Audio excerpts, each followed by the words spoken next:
na kalagayan, yung sakit mo muna, yung naramdaman mo noon, hindi lumapit sa Lord, tapos yung sa kanya nagkasakit, ang kalagayan ngayon, ay, yung mga kaibigan, mga minamahal kong mga kapatid, ito po yung isa sa mga mayaman ng Desay. Ito po yung kapatid na babae na matanda ni isang kudo, yung may pangulong, na maraming napapagpala mga tao dahil sa kanyang pangulong, dahil lahat ng mga huli ay marami po nakakatingin ng libre at yung mga magtitinda ay kumikita. Kaya ito po si Roma Javier. ang Ate Adiling Atiling pala. Mendoza. Siya po si Ate Adiling Mendoza. Siya po ay naging kaibigan natin, kamag-anak natin, at sabi nga ngayon, ay kasama natin sa gawain. Kaya siya po ay mayroong isang anak na siya po ang magpapatotoo kung ano po ang kanyang kalagayan nung una bago po siya pumunta sa gawain natin. Palakpakan po natin ang Ate Diling Mendoza. Ready? Ako po ay nagpapatotoo ng nangyari sa aming buhay. Ako po ay minaramdaman lahat po yun. Ginawa ko sa kanila. Pero ang lalo pong magaling yung aking anak. Nawala na po ako ng pag-asa. Kasi mabubuhay pa. Ngayon po siya magaling na. Nakakalakad na. Lahat ng isip pumalik sa kanya. Ako'y nagpapasalamat sa Panginoon Diyos. Sa kanya. Nawala na po ako ng pag-asa ng aking anak ay mabubuhay pa. Ngayon po siya ay ayos na. Naglalakad na nga kahapon sa buhanginan. Kahapon ka po yun.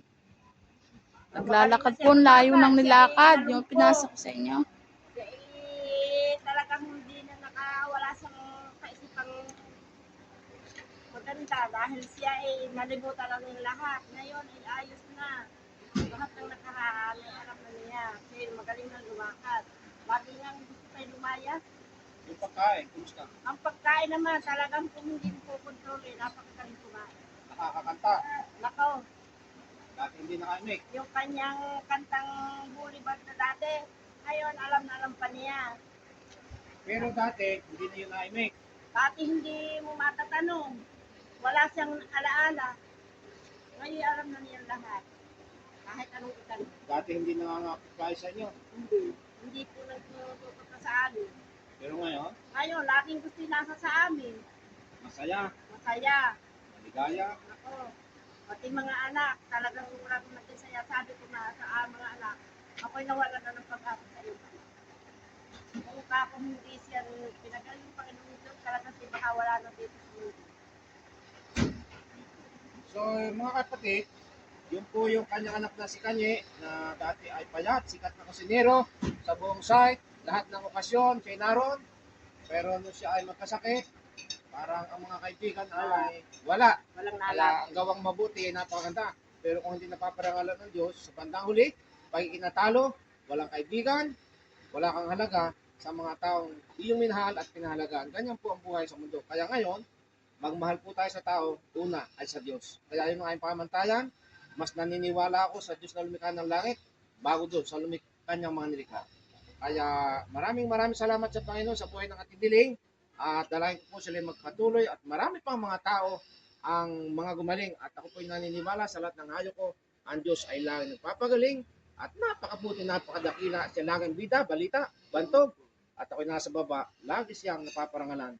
Kaya salamat sa aking mga kasama, at nawa ang Diyos ay patuloy sa kanyang pagpapala, biyaya, spiritually, financially, physically.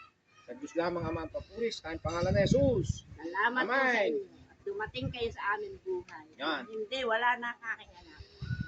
Salamat sa Diyos. Talagang walang katapusang pasasalamat na ang aking anak talagang bumalik sa dati.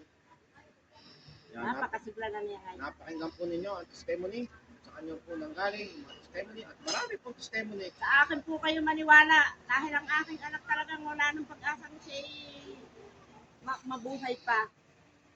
Talagang anak ko'y nalumpo na, nawala pa ang isip. Talagang walang kamalaya sa mundo. Lalo sa iyong anak, sa iyong